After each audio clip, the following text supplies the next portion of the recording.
अस्सलामु अलैकुम वरहमतुल्लाहि वबरकातुहू। प्यारे दोस्तों, जिस घर के अंदर ये आयत पढ़ी जाती है उस घर से सारी दिक्कत परेशानी दूर चली जाती है। इस सूरह मुबारक को पढ़ने और सुनने से शैतान आपके घर से दूर रहता है। जो इंसान रोज़ाना कुरान मुक़द्दस के दिल यानी के सूरह यासीन को पढ़ना और सुनना शुरू कर देता है वो अपनी ज़िंदगी में अजीब चीज़ों को देखेगा। उसके बिगड़े हुए काम बनने लगेंगे, जो काम सालों से पूरे नहीं हो रहे थे, रुके हुए थे, उसके वो मकसद भी पूरे होने लगेंगे। मेरे अजीज दोस्तों, सूरह यासीन के बेशुमार फ़ायदे हैं, बेशुमार फजीलतें हैं, यानी कि बयान भी नहीं की जा सकती हैं। तो अगर आप लोग अपने बिगड़े कामों को बनाना चाहते हैं, आप अपनी परेशानियों को दूर करना चाहते हैं, तो आप लोग सूरह यासीन की तिलावत को ज़रूर किया करें। अगर आप लोगों को पढ़ना नहीं आता है तो मैं आपको इस सूरह मुबारक को मुकम्मल सुनाऊंगा, आप लोग इसको सुनिएगा। इंशाअल्लाह इसको सुनते सुनते आप लोगों को बहुत ज़्यादा सुकून मिलेगा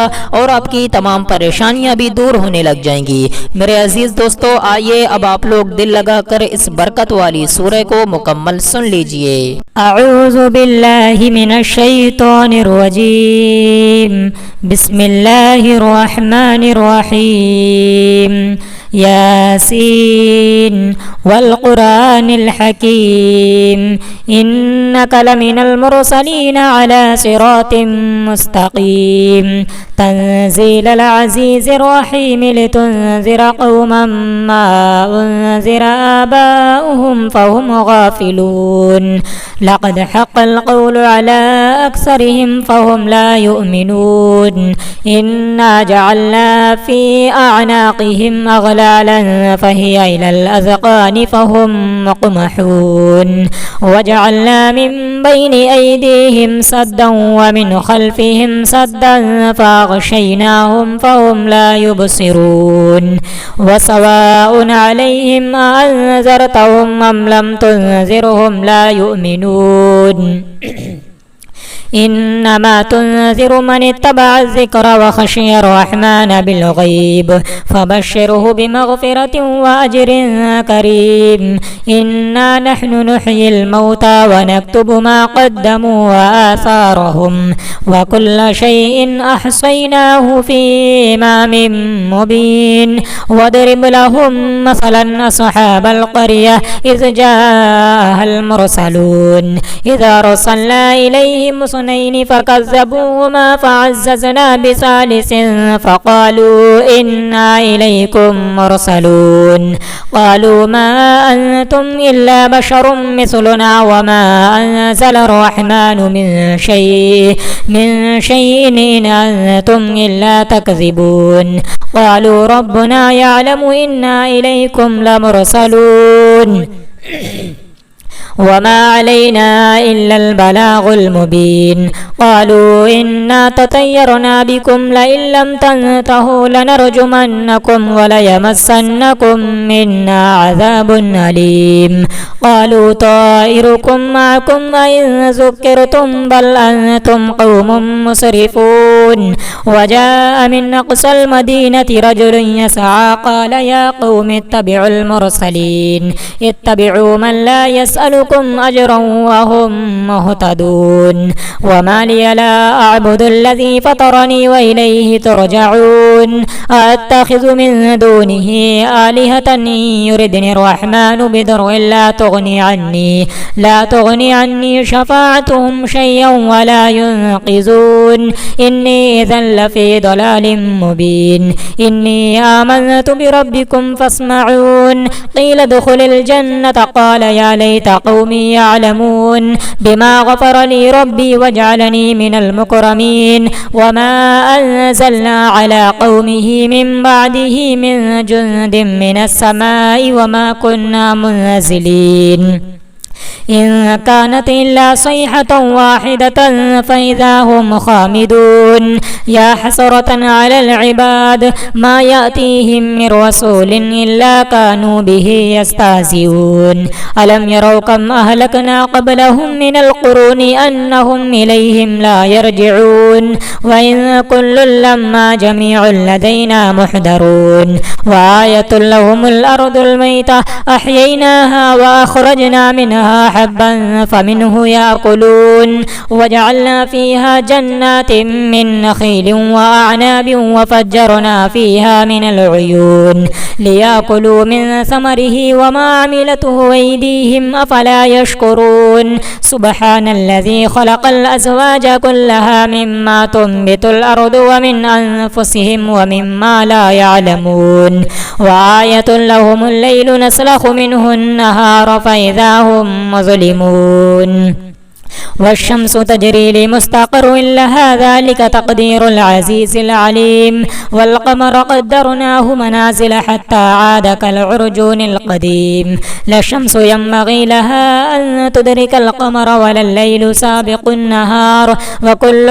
في فلك يسبحون وآية لهم أنا حملنا ذريتهم في الفلك المشحون وخلقنا لهم من مثله ما يركبون وإن نشأ نغرقهم فلا صريخ لهم ولا هم ينقذون إلا رحمة منا ومتاعا إلى حين وإذا قيل لهم اتقوا ما بين أيديكم وما خلفكم لعلكم ترحمون وما تأتيهم من آية من آيات ربهم إلا كانوا عنها معرضين وإذا قيل لهم أنفقوا مما رزقكم الله قال الذين كفروا للذين آمنوا أنطعم من لو يشاء الله وطعمه إن أنتم إلا في ضلال مبين ويقولون متى هذا الوعد إن كنتم صادقين ما ينظرون إلا صيحة واحدة تأخذهم وهم يخصمون فلا يستطيعون توصية ولا إلى أهلهم يرجعون ونفخ في الصور فإذا هم من الأجداث إلى ربهم ينسلون قالوا يا ويلنا من بعثنا من مرقدنا هذا ما وعد الرحمن وصدق المرسلون إن كانت إلا صيحة واحدة فإذا هم جميع لدينا محضرون فاليوم لا تظلم نفس شيئا ولا تجزون إلا ما كنتم تعملون إن أصحاب الجنة اليوم في شغل فاكهون هم وأزواجهم في ظلال على الأرائك متكئون لهم فيها فاكهة ولهم ما يدعون سلام قولا من رب رحيم وامتازوا اليوم أيها المجرمون ألم أعهد إليكم يا بني آدم ألا تعبدوا الشيطان إنه لكم عدو مبين وأن اعبدوني هذا صراط مستقيم ولقد أضل منكم جبلا كثيرا أفلم تكونوا تعقلون هذه جهنم التي كنتم توعدون اصلوها اليوم بما كنتم تقسمون اليوم نختم على أبصارهم وتكلمنا أيديهم وتشهد أرجلهم بما كانوا يكسبون ولو نشاء لطمسنا على أعينهم فاستبقوا الصراط فأنى يبصرون ولو نشاء لمسخناهم على مكانتهم فما استطاعوا مضيا ولا يرجعون ومن نعمره ننكسه في الخلق فلا يعقلون وما علمناه الشعر وما ينبغي له إن هو إلا ذكر وقرآن مبين لينذر من كان حيا ويحق القول على الكافرين أولم يروا أنا خلقنا لهم مما عملت أيدينا أنعاما فهم لها مالكون وذللناها لهم فمنها ركوبهم ومنها يأكلون ولهم فيها منافع ومشارب وفلا يشكرون واتخذوا من دون الله آلهة لعلهم ينصرون لا يستطيعون نصرهم وهم لهم جند محضرون فلا يحزنك قولهم إنا نعلم ما يسرون وما يعلنون أولم ير الإنسان أنا خلقناه من نطفة فإذا هو خصيم مبين وضرب لنا مثلا ونسي خلقه قال من يحيي العظام وهي رميم قل يحييها الذي أنشاها أول مرة وهو بكل خلق عليم الذي جعل لكم من الشجر الأخضر نارا فإذا أنتم منه توقدون أوليس الذي خلق السماء السماوات والأرض بقادر على أن يخلق مثلهم بلى وهو الخلاق العليم إنما أمره إذا أراد شيئا أن يقول له كن فيكون فسبحان الذي بيده ملكوت كل شيء وإليه ترجعون آمنت بالله صدق الله العلي العظيم أعوذ بالله من الشيطان الرجيم بسم الله الرحمن الرحيم ياسين والقرآن الحكيم إنك لمن المرسلين على صراط مستقيم تنزيل العزيز الرحيم لتنذر قوما ما أنذر آباؤهم فهم غافلون لقد حق القول على أكثرهم فهم لا يؤمنون إنا جعلنا في أعناقهم أغلالا فهي إلى الأذقان فهم مقمحون وجعلنا من بين أيديهم سدا ومن خلفهم سدا فأغشيناهم فهم لا يبصرون وسواء عليهم أأنذرتهم أم لم تنذرهم لا يؤمنون إنما تنذر من اتبع الذكر وخشي الرحمن بالغيب فبشره بمغفرة وأجر كريم إنا نحن نحيي الموتى ونكتب ما قدموا وآثارهم وكل شيء أحصيناه في إمام مبين واضرب لهم مثلا أصحاب القرية إذ جاءها المرسلون إذا أرسلنا إليهم اثنين فكذبوهما فعززنا بثالث فقالوا إنا إليكم مرسلون قالوا ما أنتم إلا بشر مثلنا وما أنزل الرحمن من شيء إن أنتم إلا تكذبون قالوا ربنا يعلم إنا إليكم لمرسلون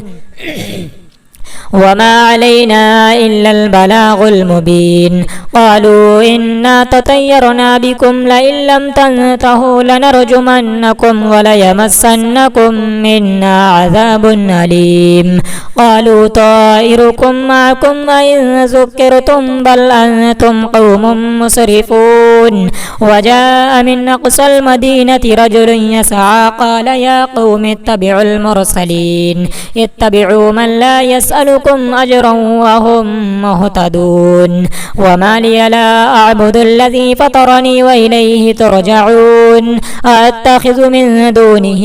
آلهة يردني الرحمن بضر لا تغني عني شفاعتهم شيئا ولا ينقذون إني إذا لفي ضلال مبين إني آمنت بربكم فاسمعون قيل ادخل الجنة قال يا ليت قومي يعلمون بما غفر لي ربي وجعلني من المكرمين وما أنزلنا على قومه من بعده من جند من السماء وما كنا منزلين إن كانت إلا صيحة واحدة فإذا هم خامدون يا حسرة على العباد ما يأتيهم من رسول إلا كانوا به يستهزئون ألم يروا كم أهلكنا قبلهم من القرون أنهم إليهم لا يرجعون وإن كل لما جميع لدينا محضرون وآية لهم الأرض الميتة أحييناها وأخرجنا منها حبا فمنه يأكلون وجعلنا فيها جنات من نخيل وأعناب وفجرنا فيها من العيون ليأكلوا من ثمره وما عملته أيديهم أفلا يشكرون سبحان الذي خلق الأزواج كلها مما تنبت الأرض ومن أنفسهم ومما لا يعلمون وآية لهم الليل نسلخ منه النهار فإذا هم مظلمون والشمس تجري لمستقر لها ذلك تقدير العزيز العليم والقمر قدرناه منازل حتى عاد كالعرجون القديم لا الشمس ينبغي لها أن تدرك القمر ولا الليل سابق النهار وكل في فلك يسبحون وآية لهم أنا حملنا ذريتهم في الفلك المشحون وخلقنا لهم من مثله ما يركبون وإن نشأ نغرقهم فلا صريخ لهم ولا هم ينقذون إلا رحمة منا ومتاعا إلى حين وإذا قيل لهم اتقوا ما بين أيديكم وما خلفكم لعلكم ترحمون وما تأتيهم من آية من آيات ربهم إلا كانوا عنها معرضين وإذا قيل لهم أنفقوا مما رزقكم الله قال الذين كفروا للذين آمنوا أنطعم من لو يشاء الله وطعمه إن أنتم إلا في ضلال مبين ويقولون متى هذا الوعد إن كنتم صادقين ما ينظرون إلا صيحة واحدة تأخذهم وهم يخصمون فلا يستطيعون توصية ولا إلى أهلهم يرجعون ونفخ في الصور فإذا هم من الأجداث إلى ربهم ينسلون قالوا يا ويلنا من بعثنا من مرقدنا هذا ما وعد الرحمن وصدق المرسلون إن كانت إلا صيحة واحدة فإذا هم جميع لدينا محضرون فاليوم لا تظلم نفس شيئا ولا تجزون إلا ما كنتم تعملون إن أصحاب الجنة اليوم في شغل فاكهون هم وأزواجهم في ظلال على الأرائك متكئون لهم فيها فاكهة ولهم ما يدعون سلام قولا من رب رحيم وامتازوا اليوم أيها المجرمون ألم أعهد إليكم يا بني آدم ألا تعبدوا الشيطان إنه لكم عدو مبين وأن اعبدوني هذا صراط مستقيم ولقد أضل منكم جبلا كثيرا أفلم تكونوا تعقلون هذه جهنم التي كنتم توعدون اصلوها اليوم بما كنتم تقسمون اليوم نختم على أبصارهم وتكلمنا أيديهم وتشهد أرجلهم بما كانوا يكسبون ولو نشاء لتمسنا على أعينهم فاستبقوا الصراط فأنى يبصرون ولو نشاء لمسخناهم على مكانتهم فما استطاعوا مضيا ولا يرجعون ومن نعمره ننكسه في الخلق فلا يعقلون وما علمناه الشعر وما ينبغي له إن هو إلا ذكر وقرآن مبين لينذر من كان حيا ويحق القول على الكافرين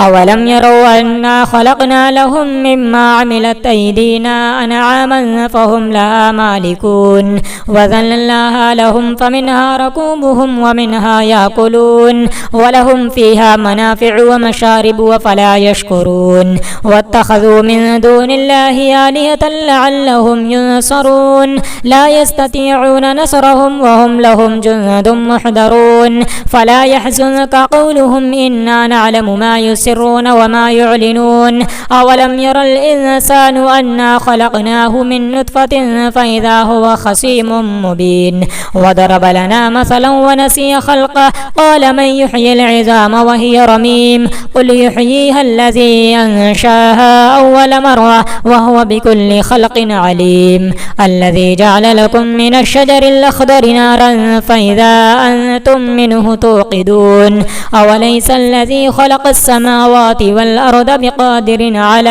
أن يخلق مثلهم بلى وهو الخلاق العليم إنما أمره إذا أراد شيئا أن يقول له كن فيكون فسبحان الذي بيده ملكوت كل شيء وإليه ترجعون آمنت بالله صدق الله العلي العظيم أعوذ بالله من الشيطان الرجيم بسم الله الرحمن الرحيم ياسين والقرآن الحكيم إنك لمن المرسلين على صراط مستقيم تنزيل العزيز الرحيم لتنذر قوما ما أنذر آباؤهم فهم غافلون لقد حق القول على أكثرهم فهم لا يؤمنون إنا جعلنا في أعناقهم أغلالا فهي إلى الأذقان فهم مقمحون وجعلنا من بين أيديهم سدا ومن خلفهم سدا فأغشيناهم فهم لا يبصرون وسواء عليهم أأنذرتهم أم لم تنذرهم لا يؤمنون إنما تنذر من اتبع الذكر وخشي الرحمن بالغيب فبشره بمغفرة وأجر كريم إنا نحن نحيي الموتى ونكتب ما قدموا وآثارهم وكل شيء أحصيناه في إمام مبين واضرب لهم مثلا أصحاب القرية إذ جاءها المرسلون إذا أرسلنا إليهم اثنين فكذبوهما فعززنا بثالث فقالوا إنا إليكم مرسلون قالوا ما أنتم إلا بشر مثلنا وما أنزل الرحمن من شيء إن أنتم إلا تكذبون قالوا ربنا يعلم إنا إليكم لمرسلون وما علينا إلا البلاغ المبين قالوا إنا تطيرنا بكم لئن لم تنتهوا لنرجمنكم وليمسنكم منا عذاب أليم قالوا طائركم معكم أئن ذكرتم بل أنتم قوم مسرفون وجاء من أقصى المدينة رجل يسعى قال يا قوم اتبعوا المرسلين اتبعوا من لا يسألكم أجرا وهم مهتدون وما لي لا أعبد الذي فطرني وإليه ترجعون أتخذ من دونه آلهة يردني الرحمن بضر لا تغني عني شفاعتهم شيئا ولا ينقذون إني إذا لفي ضلال مبين إني آمنت بربكم فاسمعون قيل ادخل الجنة قال يا ليت قومي يعلمون بما غفر لي ربي وجعلني من المكرمين وما أنزلنا على قومه من بعده من جند من السماء وما كنا منزلين إن كانت إلا صيحة واحدة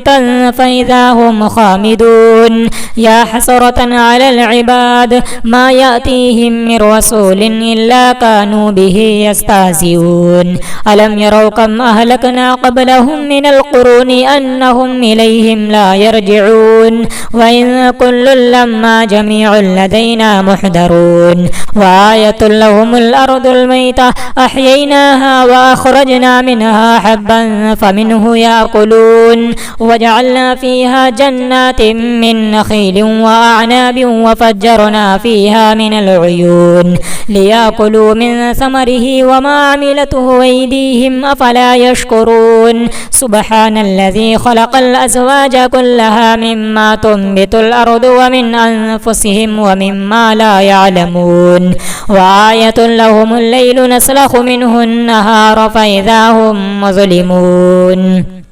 والشمس تجري لمستقر لها ذلك تقدير العزيز العليم والقمر قدرناه منازل حتى عاد كالعرجون القديم لا الشمس ينبغي لها أن تدرك القمر ولا الليل سابق النهار وكل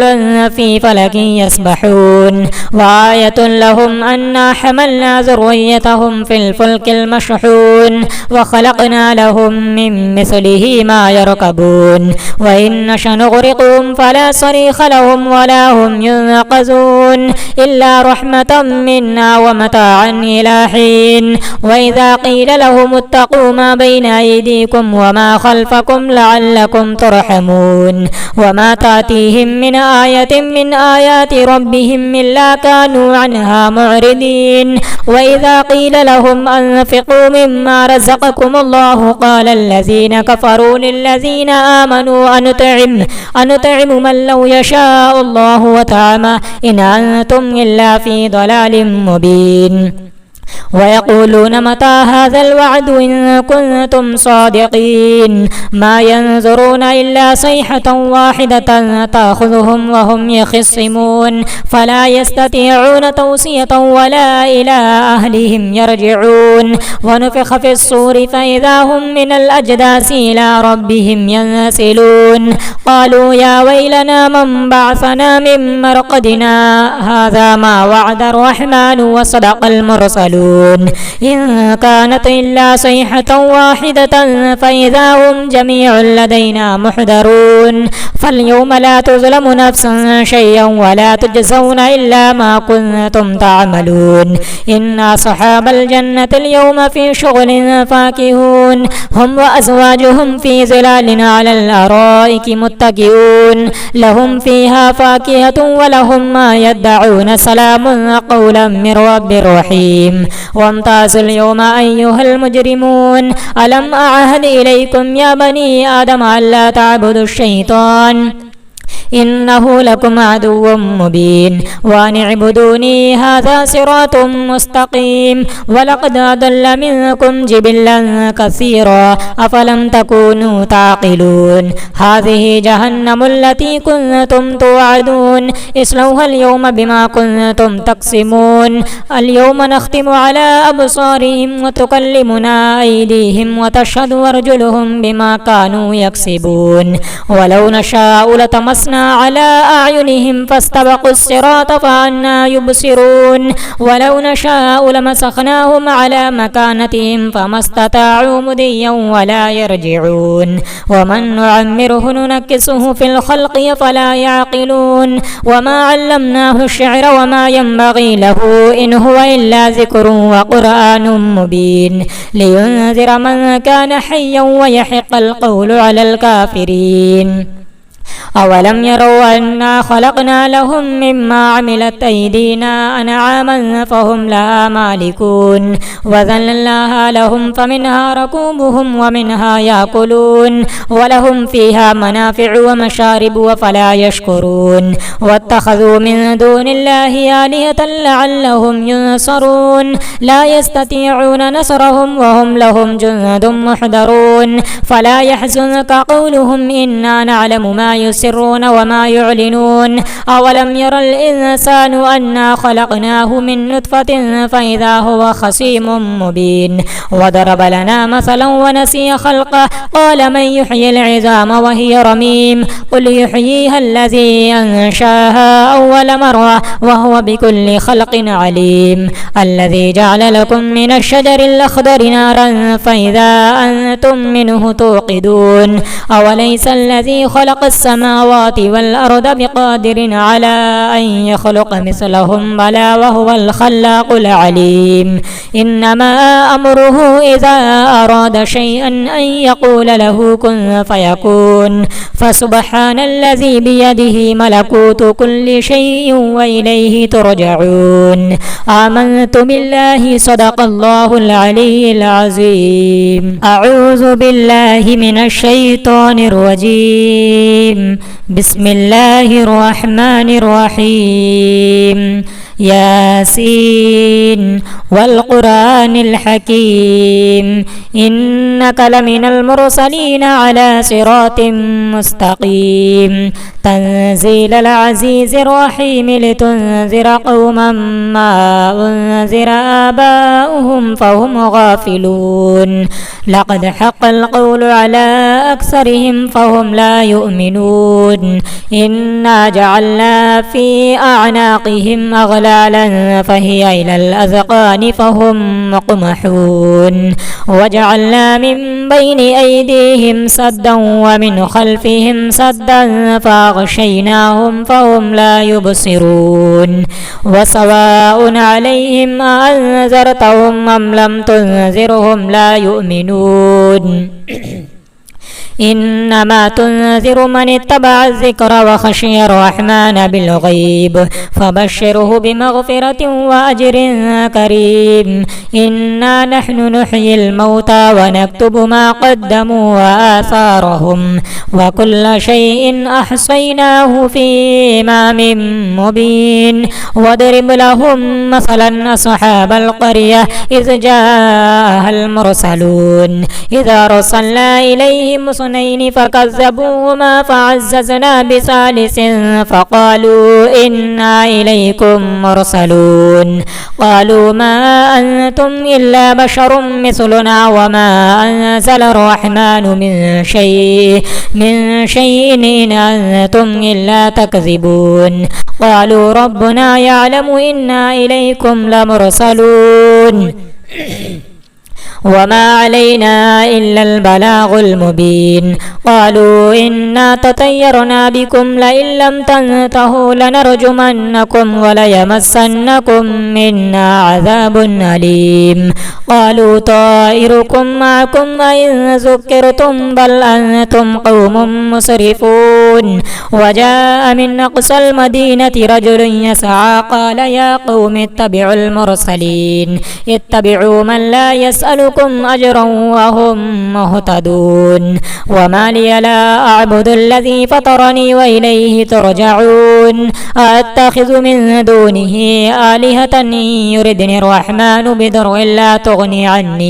لا تغني عني شفاعتهم شيئا ولا ينقذون إني إذا لفي ضلال مبين إني آمنت بربكم فاسمعون قيل ادخل الجنة قال يا ليت قومي يعلمون بما غفر لي ربي وجعلني من المكرمين وما أنزلنا على قومه من بعده من جند من السماء وما كنا منزلين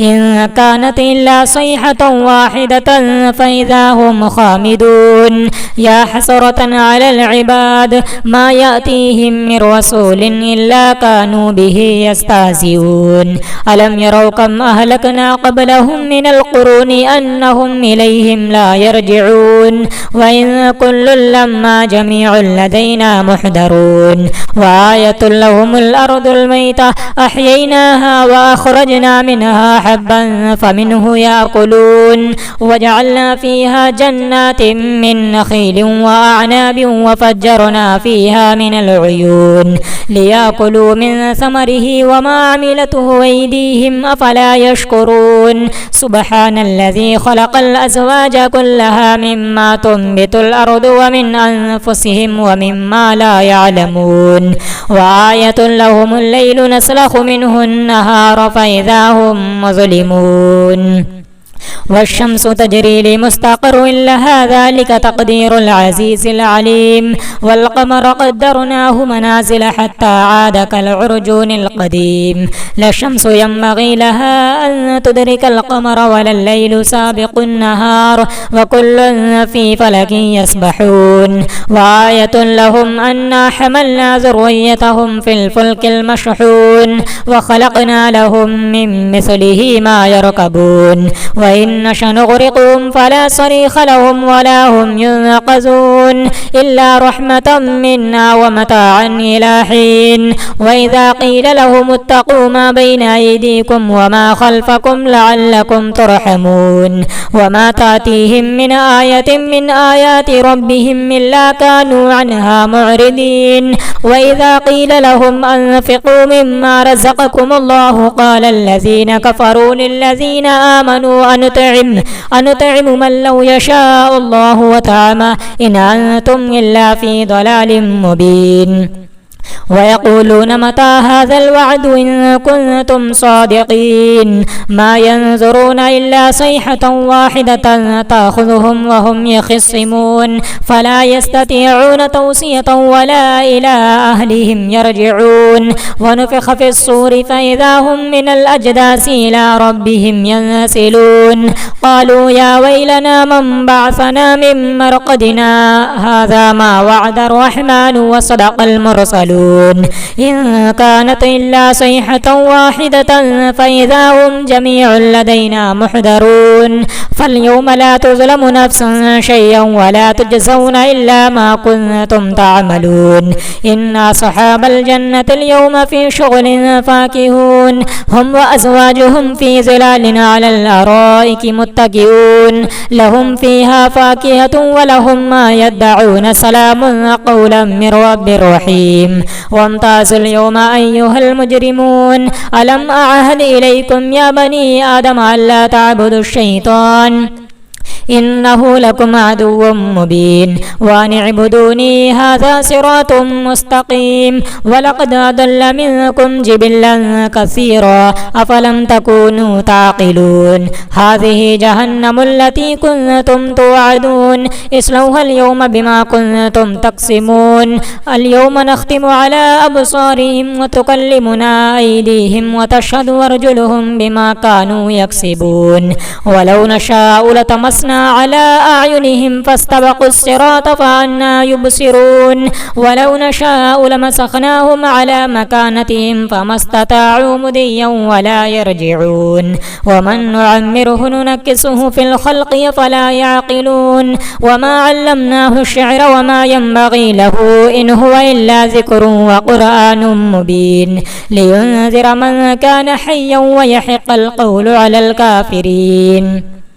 أولم يروا أنا خلقنا لهم مما عملت أيدينا أنعاما فهم لها مالكون وذللناها لهم فمنها ركوبهم ومنها يأكلون ولهم فيها منافع ومشارب وفلا يشكرون واتخذوا من دون الله آلهة لعلهم ينصرون لا يستطيعون نصرهم وهم لهم جند محضرون فلا يحزنك قولهم إنا نعلم ما يسرون وما يعلنون أولم ير الإنسان أنا خلقناه من نطفة فإذا هو خصيم مبين وضرب لنا مثلا ونسي خلقه قال من يحيي العظام وهي رميم قل يحييها الذي أنشاها أول مرة وهو بكل خلق عليم الذي جعل لكم من الشجر الأخضر نارا فإذا أنتم منه توقدون أوليس الذي خلق السماوات والأرض بقادر على أن يخلق مثلهم بلى وهو الخلاق العليم إنما أمره إذا أراد شيئا أن يقول له كن فيكون فسبحان الذي بيده ملكوت كل شيء وإليه ترجعون آمنت بالله صدق الله العلي العظيم أعوذ بالله من الشيطان الرجيم بسم الله الرحمن الرحيم ياسين والقرآن الحكيم إنك لمن المرسلين على صراط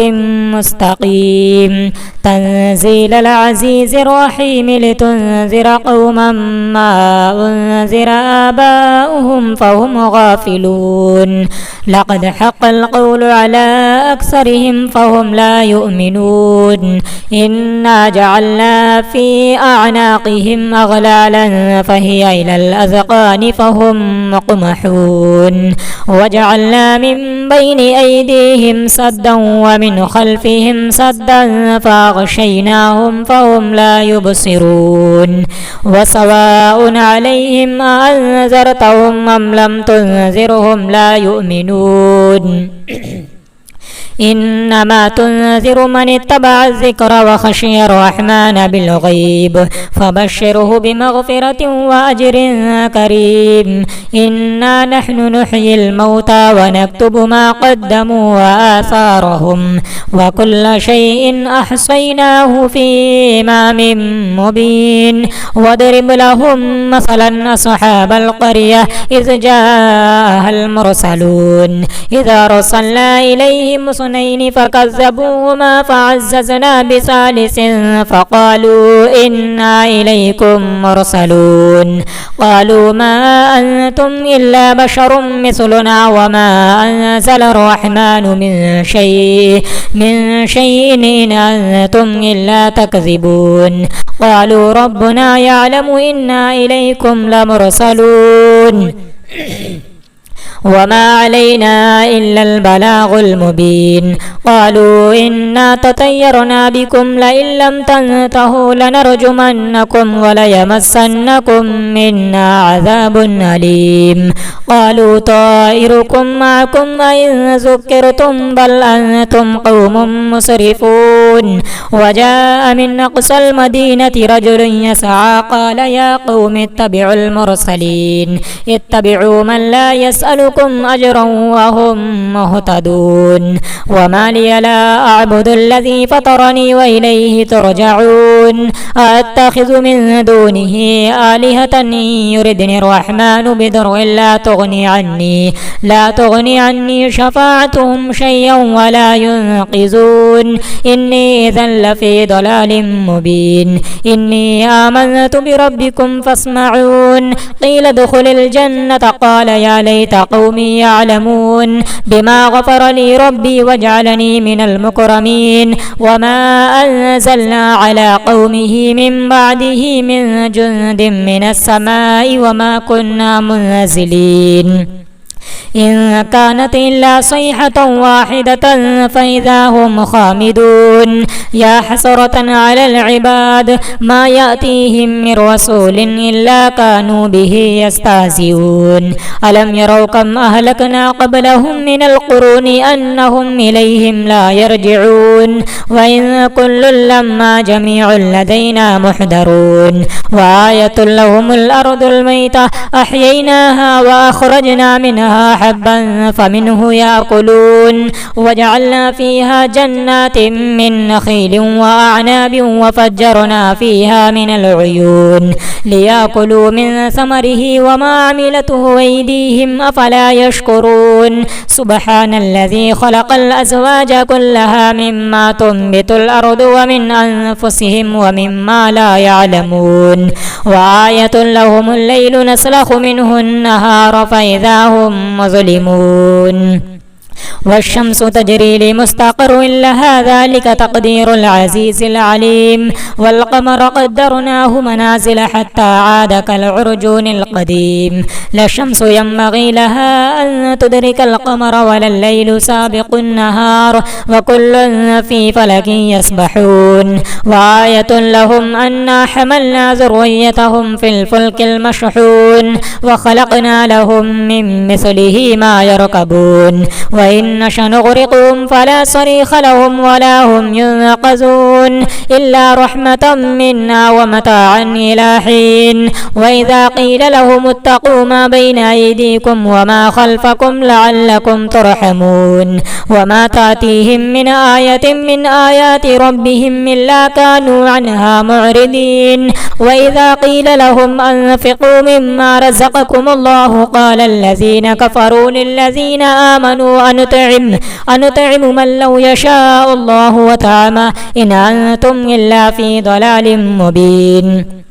ويقولون متى هذا الوعد إن كنتم صادقين ما ينظرون إلا صيحة واحدة تأخذهم وهم يخصمون فلا يستطيعون توصية ولا إلى أهلهم يرجعون ونفخ في الصور فإذا هم من الأجداث إلى ربهم ينسلون قالوا يا ويلنا من بعثنا من مرقدنا هذا ما وعد الرحمن وصدق المرسلون ينزلون إن كانت إلا صيحة واحدة فإذا هم جميع لدينا محضرون فاليوم لا تظلم نفس شيئا ولا تجزون إلا ما كنتم تعملون إن أصحاب الجنة اليوم في شغل فاكهون هم وأزواجهم في ظلال على الأرائك متكئون لهم فيها فاكهة ولهم ما يدعون سلام قولا من رب رحيم وامتازوا اليوم أيها المجرمون ألم أعهد إليكم يا بني آدم ألا تعبدوا الشيطان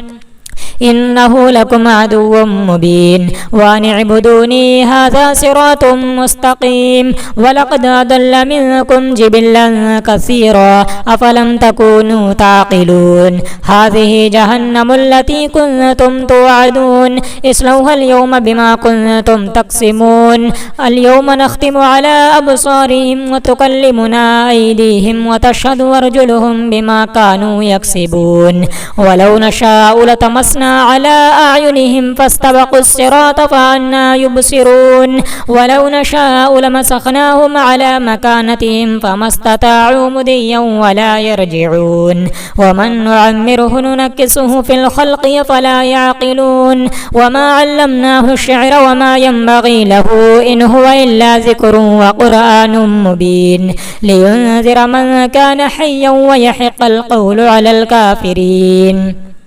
أولم يروا أنا خلقنا لهم مما عملت أيدينا أنعاما فهم لها مالكون وذللناها لهم فمنها ركوبهم ومنها يأكلون ولهم فيها منافع ومشارب وفلا يشكرون واتخذوا من دون الله آلهة لعلهم ينصرون لا يستطيعون نصرهم وهم لهم جند محضرون فلا يحزنك قولهم إنا نعلم ما يسرون وما يعلنون أولم ير الإنسان أنا خلقناه من نطفة فإذا هو خصيم مبين وضرب لنا مثلا ونسي خلقه قال من يحيي العظام وهي رميم قل يحييها الذي أنشاها أول مرة وهو بكل خلق عليم الذي جعل لكم من الشجر الأخضر نارا فإذا أنتم منه توقدون أوليس الذي خلق السماوات والأرض بقادر على